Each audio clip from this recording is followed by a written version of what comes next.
une fois qu'ils étaient dans le camion, les militaires sont entrés dans les camions, ils les ont couchés, ils se sont mis debout sur les élèves qui étaient couchés dans le camion. The Burundi 1972 Genocide Commemoration Conference in Toronto, Canada. Et le présentateur qui va suivre, the next presenter is Mr. Bekmas Nijimbere. A few words about Nijimbere, who I know very well.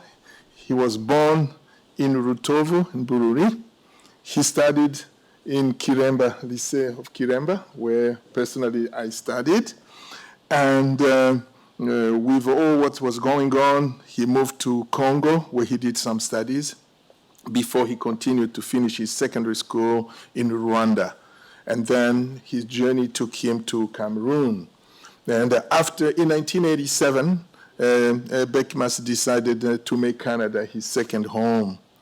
And in Montreal, very active. Okay. And basically, he pursued the studies in a master in the management and the development at the University of Sherbrooke. And he's very active in the community, and we welcome him. Thank you very much. Merci beaucoup, Léouen. Je remercie d'abord Jean-Claude qui a lu mon livre, L'école anormale de Kiremba, que j'ai écrit, qui décrit comment le génocide s'est passé à mon école normale à Kiremba. Alors, c'est pour ça que dans ma présentation, je vais vous parler du génocide, comment il s'est passé dans les écoles secondaires. Alors, ceux qui m'ont précédé en ont déjà parlé. Le génocide contre les Hutus commis en 1972 avait été bien planifié. Il visait à exterminer les Hutus pour instaurer un régime d'apartheid Tutsi. Le plan, donc la planification, a été attribuée à Artemon Simbananiye, Ernest en a déjà parlé, qui avait planifié ce plan. Alors, ce plan a été révélé en 1968 par le commandant Martin Daya-José, à l'époque, qui était ministre de l'Information.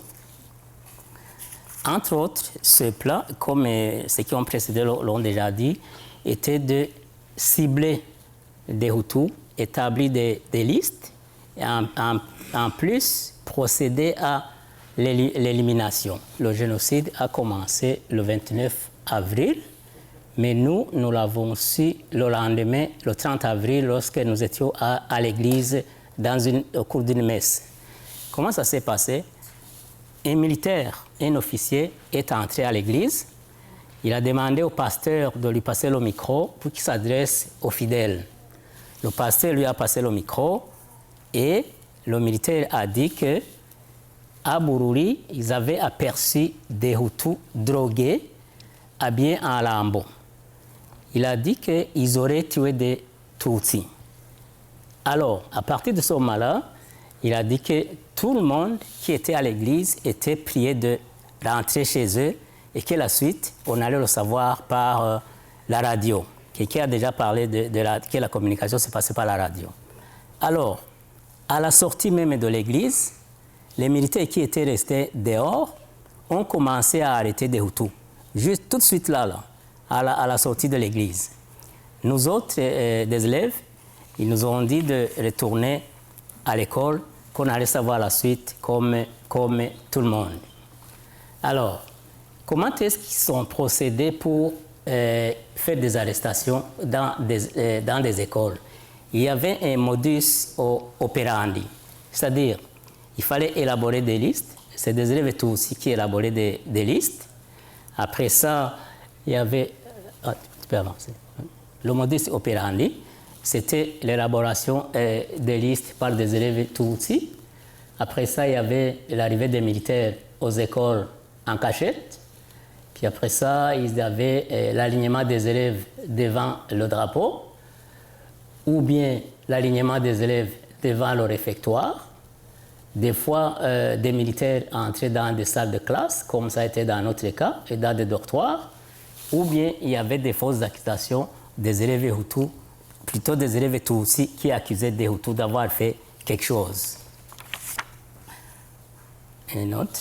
Oui. Allez, au Burundi, à cette époque, les écoles étaient dans 3 catégories. On avait des écoles publiques, des écoles religieuses catholiques et des écoles religieuses protestantes. On va voir comment, on va voir comment ça s'est. On va commencer par les écoles publiques pour voir comment ça s'est passé. À l'Athénée de Bujumbura, un survivant a raconté que les premières arrestations ont eu lieu le 4 mai. Ils ont visé 4 élèves Hutus qui venaient de finir leur entraînement à l'athlétisme. D'autres arrestations ont eu lieu dans la nuit du 12 au 13 mai à 3 heures du matin. 3 heures du matin. Tous les élèves du cycle supérieur ont été réveillés, arrêtés. Après ça, ils ont été entassés dans un camion et conduits à la prison d'Ompimba ou au camp militaire de Muzinda où ils ont été tués. Ces militaires avaient utilisé une liste. Suivant. À l'école technique secondaire de Kamenge, l'ETS, c'était le 16 mai. Un professeur français qui était là a témoigné que dans la nuit du 16 mai, des élèves ont tenté de fuir. Le directeur les a suivis et il les a ramenés à l'école. Il a dit qu'il n'y allait pas y avoir d'arrestation à l'ETS. Mais c'était une erreur. Parce que le 17 mai, vers 10 h du matin, l'école a été encerclée par des militaires. Ils avaient une liste de 51 noms, dont 28 manquaient à l'appel. Quand le commandant a commencé à appeler, qu'il a constaté que sur la liste, il manquait des noms, il était fâché. Là, il a invectivé le directeur. Le directeur m'a dit, mais il n'y a plus rien à faire, ils ne sont pas là, ils ne sont pas là. Alors, il était fâché, mais il est parti avec les élèves qui étaient sur sa liste. Après ça, il y a quelques élèves quand même qui sont parvenus à fuir. Et ceux qui étaient encore là, des adolescents de 13 à 14 ans, ont été malmenés. Certains d'entre eux ont été tués et jetés dans la plaine de la Ruzizi. À l'école normale de l'État, les premières arrestations ont eu lieu le 7 mai à 7 h du matin, au moment où ils allaient prendre un petit déjeuner. À peine entrés au réfectoire, le commandant Gahura Giza il s'est présenté au réfectoire avec une liste de 40 élèves que le directeur de l'internat venait de lui remettre. Tous ces élèves qui étaient sur cette liste-là ont été sortis et embarqués dans le camion. Constatant qu'il restait encore des élèves Hutus, des élèves Tutsis ont commencé à préparer des bagarres. Ils ramassaient des pierres, des cailloux, tout ce qui se trouvait à l'école, ils les frappaient jusqu'à en tuer eux-mêmes 8 Hutus par des pierres ou des roches. Certains élèves ont quand même parvenu à s'enfuir, mais la bagarre a continué pareil. Après, l'armée est revenue, soit en disant que pour faire semblant de rétablir l'ordre, alors qu'elle était munie d'une deuxième liste. Donc, ils venaient pour rafler d'autres élèves Hutus qui étaient encore sur place. Ils sont partis avec ces élèves-là. Suivant. À l'Athénée de Gitega. Pendant la journée du 8 mai, des élèves Tutsis ont prétendu que des Hutus avaient volé leurs cahiers. Ils ont refusé d'aller en classe et tout de suite après, ils ont fait venir l'armée. Le lendemain, l'armée s'est présentée à l'école et a emporté une quinzaine d'élèves Hutus qui sont partis pour être tués. Cette arrestation n'a pas calmé les Tutsis. Ils ont commencé à malmener les Hutus en les frappant dans les dortoirs et en les empêchant de dormir. Finalement, quelques élèves Hutus découragés ils ont décidé de fuir. Ils étaient à peu près 138. Ils ont fui, mais ils ne se sont pas rendus loin parce qu'ils ont été arrêtés dans les rues de Gitega et ont été tués. La plupart ont été tués là. Maintenant, à l'école d'infirmières de Gitega. Ça, c'était quand même quelque chose de spécial, on va le voir. Un professeur sénégalais, un expert de l'OMS, qui a enseigné là-bas, a témoigné que des jeunes filles Tutsi ont pris des couteaux, ils les ont mis en dessous des oreillers des élèves Hutus. Le soir, au moment de se coucher, ces filles Tutsi ont sorti les couteaux, ils sont allés les montrer à leurs camarades Tutsi. Là, tout le monde était indigné, mais tout le monde était fâché. Tout de suite après, les militaires sont arrivés, ils ont embarqué les 9 filles dont les couteaux avaient été trouvés sous leurs oreillers. Les filles autour là, qui sont restées là, ils ont été malmenées, frappées, comme on a vu tantôt, comme ça s'est passé à une autre école. Les filles Tutsi à cette école-là, elles mangeaient, au moment d'aller au réfectoire pour manger, elles allaient avant les Hutus. Elles ne voulaient plus manger avec les Hutus. Elles entraient dans le réfectoire, elles mangeaient, après ça, elles renversaient la nourriture qui restait pour que les filles Hutus mangent avec leurs mains. Ils n'avaient plus le droit de manger avec les ustensiles comme les autres. Découragée et terrorisée, une jeune fille est allée voir le Sénégalais et lui a dit qu'elle ne voulait plus étudier, qu'elle allait retourner sur la colline pour planter les patates. Et est partie. Aux écoles, maintenant on va regarder comment ça s'est passé aux écoles religieuses catholiques. Contrairement aux écoles publiques et protestantes, il n'y a pas eu beaucoup d'arrestations dans des écoles catholiques. Peut-être que quelqu'un pourrait le confirmer, mais c'est ça que j'ai constaté. Parce que les directions, donc les directeurs des écoles catholiques, ils étaient informés par rapport à la politique du pays, ou bien ils s'imposaient, ou bien ils trouvaient des façons pour protéger leurs élèves et les enseignants. Ainsi, au collège du Saint-Esprit à Kiri, à Bujumbura, aucun camion militaire ne s'est présenté à l'école. Mais des élèves Tutsi ont causé des bagarres. Quand ils ont causé des bagarres, l'armée est arrivée, soi-disant pour calmer la situation. Le directeur, je pense qu'un jésuite, il a dit aux militaires, si jamais vous arrêtez un élève de mon établissement, nous allons fermer l'école et tous les jésuites vont rentrer chez eux. Les militaires se sont retournés, ils n'ont arrêté personne. Toutefois, les élèves Tutsi ont continué à fomenter des bagarres pareilles. Qu'est-ce que les jésuites ont fait à ce moment-là? Ils ont décidé de nommer un directeur Tutsi pour qu'il puisse calmer les esprits de ces élèves Tutsi là, qui étaient échauffés. En effet, ce directeur-là est parvenu à calmer les esprits des élèves Tutsi. Aucune arrestation n'a eu lieu à cette école-là. Suivant. À l'école moyenne pédagogique de Gitega, la directrice, sœur Joséphine, est parvenue à mettre ses élèves sous la protection grâce aux bonnes relations qu'elle avait nouées avec le commandant Jérôme Sinduhije.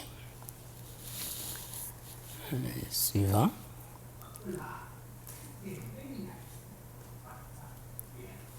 À l'école normale de Rutovu, à Bururi, le directeur, le frère Arthur Aubry, un Canadien, a été lui aussi confronté à une provocation des élèves Tutsi qui ont essayé d'organiser une sorte de grève. Il a demandé la protection de Samuel Nduwingoma, le commandant Samuel Nduwingoma qui était à Bururi.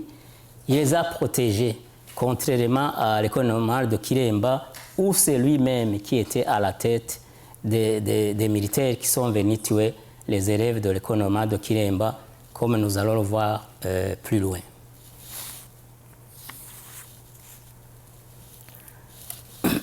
Il y a eu quand même quelques exceptions dans les écoles catholiques. Ce n'est pas tous les directeurs catholiques qui ont pu protéger leurs élèves. C'est le cas notamment de l'école moyenne pédagogique de Moussegne, il doit y en avoir qui connaissent ça, qui a perdu 33 élèves d'âge mineur pour certains. Ils ont été arrêtés et conduits en Ngozi pour être tués. De ce nombre, il y avait deux élèves Tutsis qui avaient été arrêtés avec les Hutus. Les militaires rendus à Ngozi, les militaires les ont reconnus, ils les ont ramenés à l'école. Ces deux élèves-là ont témoigné comment leurs camarades des Hutus avaient été malmenés pour être tués sous les ordres du commandant qui était là, Joseph Bizoza. La plupart d'entre eux ont été tués par baïonnette, par piétinement et autre chose.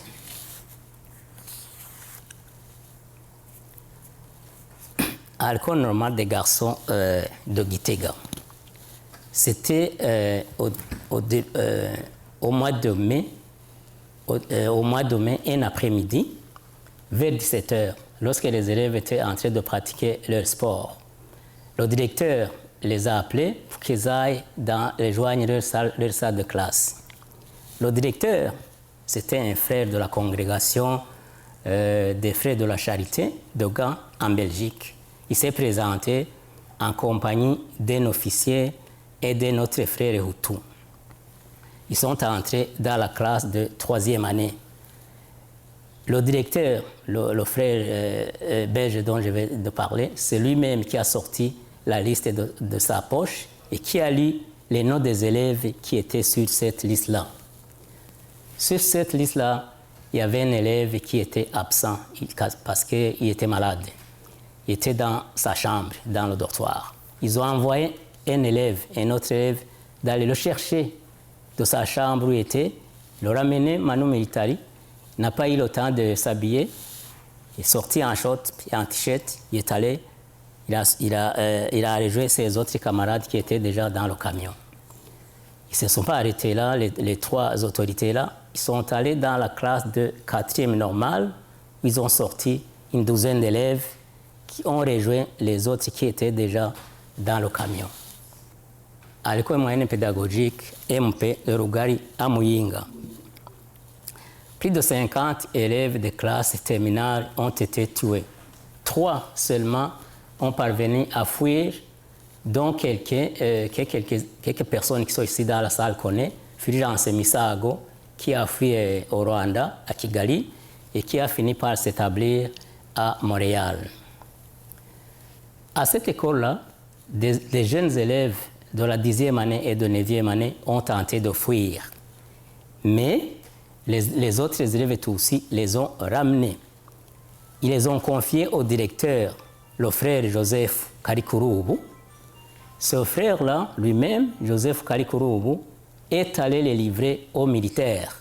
Ces militaires-là les ont transportés dans un camion qui appartenait à un arabe. Leur corps aurait été jeté dans la rivière Ruvubu.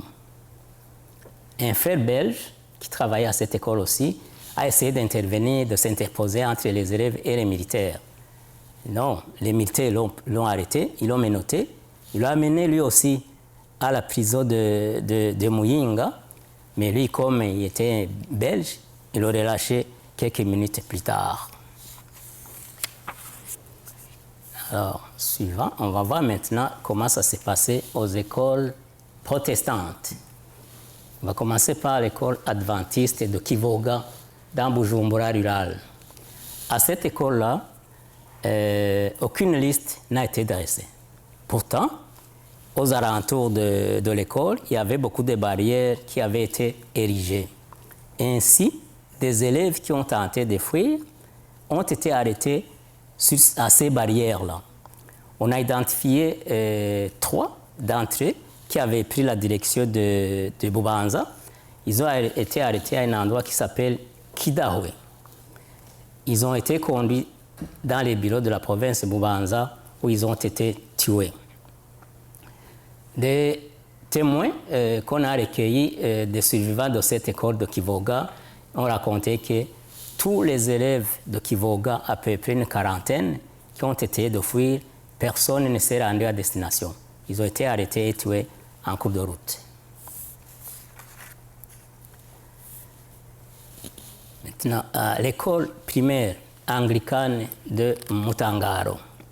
Ça, c'est spécial parce que c'est arrivé aux enfants de l'école primaire. Les élèves qui étudiaient à Mutangaro ont assisté aux arrestations de leurs enseignants qui se sont déroulées soit dans leur classe, soit dans la cour d'école. Ces enfants-là ont été traumatisés jusqu'à maintenant parce qu'ils ont vu comment leurs enseignants ont été arrêtés. Je vais citer un cas d'un de mes cousins qui était là. Son père, qui enseignait à cette école-là, quand il a vu que les militaires allaient l'arrêter, il a enlevé sa montre, il attendait à son fils. Au moment où il était en train de tendre la montre à son fils, un militaire s'est interposé entre les deux. Il a arraché la montre, il a pris, il a mis dans sa poche, il est parti avec le père et la montre. C'est des enfants de cette école-là qui ont vu ça, qui ont témoigné à la sévère comment ça s'est déroulé. Ce n'est pas seulement ça. Les militaires qui avaient tué des parents des enfants qui étaient à cette école sont revenus pour arrêter des enfants, s'il vous plaît, des enfants de la première année à la 7e année. Ils les ont mis dans des sacs. Après ça, ils ont lancé les sacs dans les camions, ils les ont emportés. Les corps de ces enfants n'ont jamais été retrouvés. On ne sait pas où est-ce qu'ils les ont mis. Ça, c'est un témoignage que des enfants rescapés de cette école-là ont donné à la sévère. Maintenant, au collège anglican de Matana, Bururi. C'est une école qui était dirigée par, on a déjà parlé du rôle des Rwandais au Burundi. Là. Le collège de Matana était dirigé par un Rwandais, un directeur qui s'appelait Aimable Nibishak. Au tout début du génocide, lui, il a quitté l'école. Il est allé rejoindre le commandant Samuel Nduwingoma à Bururi pour traquer les Hutus. Pourquoi il est allé? Parce qu'à son école, contrairement aux autres écoles, au collège anglican de Matana, les Hutus étaient très minoritaires. Les Tutsis étaient majoritaires. Alors, Aimable s'est dit, mais si je reste ici, il n'y aura pas beaucoup de gens à tuer. Vaut mieux que j'aille ailleurs. Si jamais il y en avait des Hutus à tuer, les élèves qui étaient là et les encadreurs allaient s'en charger.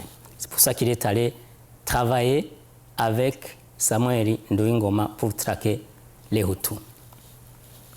Selon un témoignage d'un Tutsi qui était là, c'est lui qui a dit que les Hutus étaient tellement minoritaires, même que ceux qui ont essayé de fuir, ils ont été arrêtés sans avoir même quitté l'école.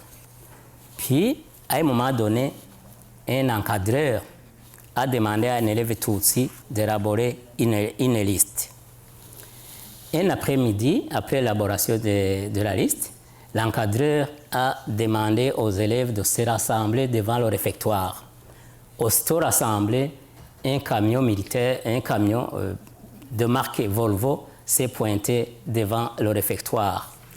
Des militaires en sont sortis et se sont mis debout devant les fenêtres. Un autre militaire est entré dans le réfectoire avec sa liste. Il a sorti la liste, il a lu des noms des élèves qui étaient sur la liste. Tous les élèves qui étaient sur la liste-là ont été sortis, embarqués dans le camion Volvo qui les attendait. Un élève Hutu manquait à l'appel parce que lui, il était externe. Alors, ça s'est passé un samedi. Le lundi matin, cet élève-là qui était externe est venu à l'école, pensant qu'il allait continuer à étudier. Quand il est arrivé à l'école, il a constaté que ses amis n'étaient plus là. Il a essayé de fuir, mais quand il a fui, un élève l'a suivi, il l'a ramené à l'école, il a confié à l'encadreur. C'est l'encadreur lui-même qui a conduit cet élève-là au bureau de la commune et il aurait été tué. à l'école normale de Kiremba, mon école là où j'étais. J'étais en 5e moderne et A.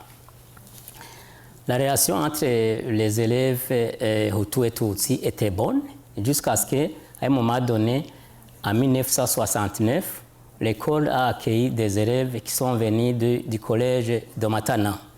Ils ont été admis en 3e normale.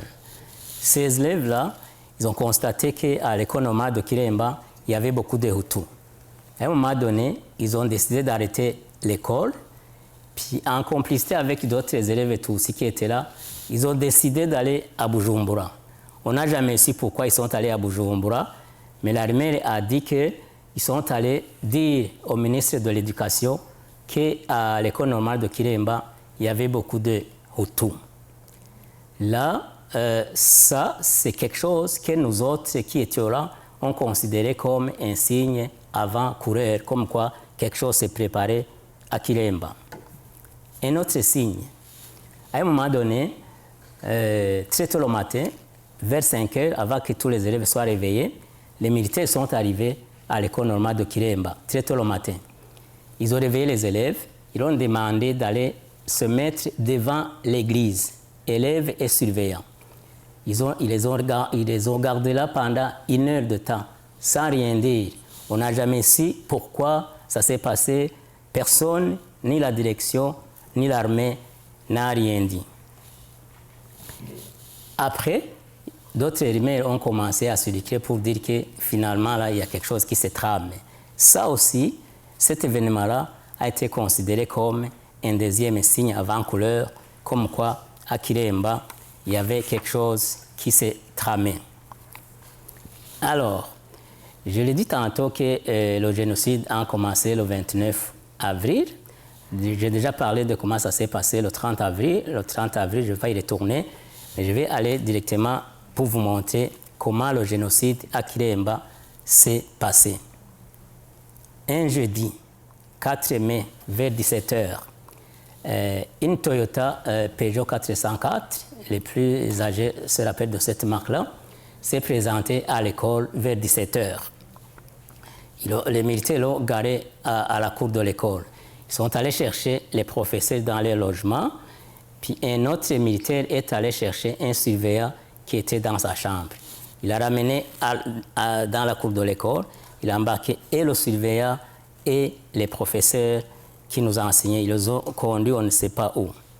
Ce jour-là, après ça, on nous a invités pour aller souper au réfectoire. Aucun élève Hutu n'a mangé, au moment où les Tutsis et les autres mangeaient. C'est à partir de ce moment-là que des élèves Hutus ont commencé à fuir. Quelques jours plus tard, le commandant Samuel Nduwingoma a appris que des élèves Hutus avaient fui.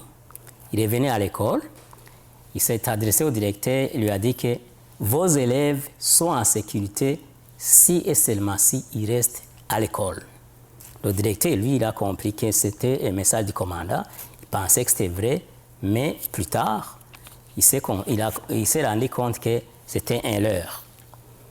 À un moment donné, le soir, on se réunissait dans une salle de classe pour prier, pour essayer d'élaborer un plat pour fuir.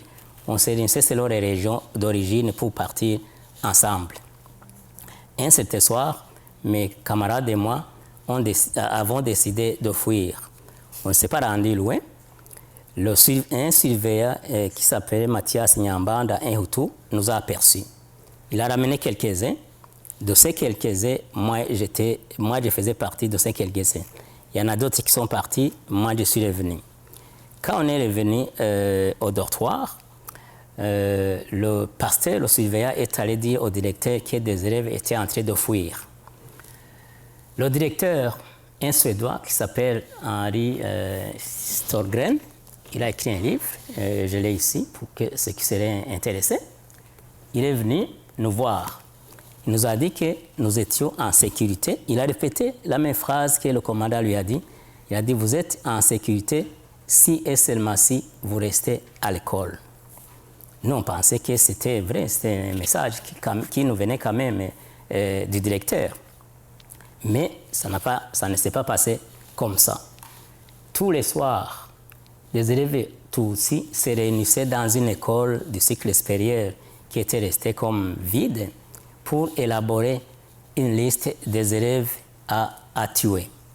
Parmi ces élèves se trouvait une élève Tutsi d'origine rwandaise qui s'appelait Marie-Grâce Umuregwa. Je me rappelle parce qu'elle était dans ma classe.